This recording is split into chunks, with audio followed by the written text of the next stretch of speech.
Answer option D, എല്ലാം ശരിയാണ്. ഈ ചോദ്യവുമായി ബന്ധപ്പെട്ട് കൂടുതൽ ചോദ്യോത്തരങ്ങൾ നമുക്ക് ഡിസ്കസ് ചെയ്യാം.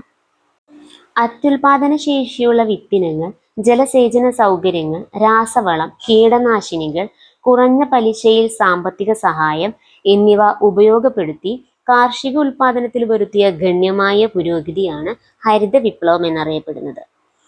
ഹരിത വിപ്ലവത്തിന്റെ പിതാവ് നോർമൻ ബോർലോഗ്. ഹരിത വിപ്ലവം എന്ന പദം ആദ്യമായി ഉപയോഗിച്ചത് വില്യം ഗൗഡ്.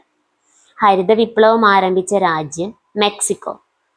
ഹരിത വിപ്ലവത്തിന്റെ ഏഷ്യൻ ഗേഹം എന്നറിയപ്പെടുന്നത് ഫിലിപ്പൈൻസ്. ഇന്ത്യൻ ഹരിത വിപ്ലവത്തിന്റെ പിതാവാണ് doctor M S Swaminathan. Indian അഗ്രികൾച്ചറിന്റെ പിതാവ് doctor M S Swaminathan. Doctor M S Swaminathan വികസിപ്പിച്ചെടുത്ത അത്യുൽപാദന ശേഷിയുള്ള ഗോതമ്പിനമാണ് Sharbati Sonora. Indian council of food and അഗ്രികൾച്ചറിന്റെ പ്രഥമ വേൾഡ് അഗ്രികൾച്ചറൽ പ്രൈസിന് അർഹനായ വ്യക്തിയാണ് ഡോക്ടർ എം എസ് സ്വാമിനാഥൻ.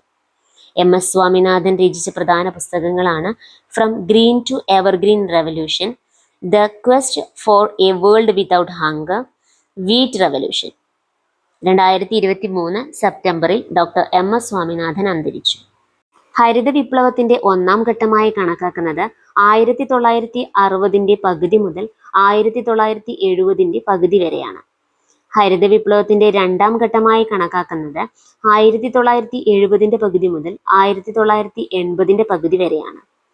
ഗോതമ്പ് വിപ്ലവം എന്നറിയപ്പെടുന്നത് ഹരിത വിപ്ലവമാണ്.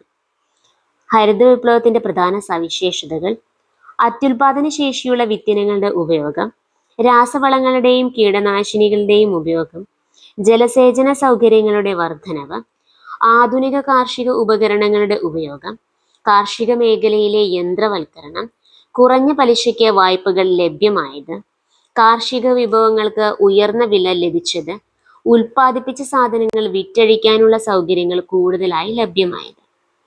ഇന്ത്യൻ ഹരിത വിപ്ലവത്തിന്റെ നായകൻ എന്നറിയപ്പെടുന്നത് ഡോക്ടർ എം പി സിംഗ് ആണ്.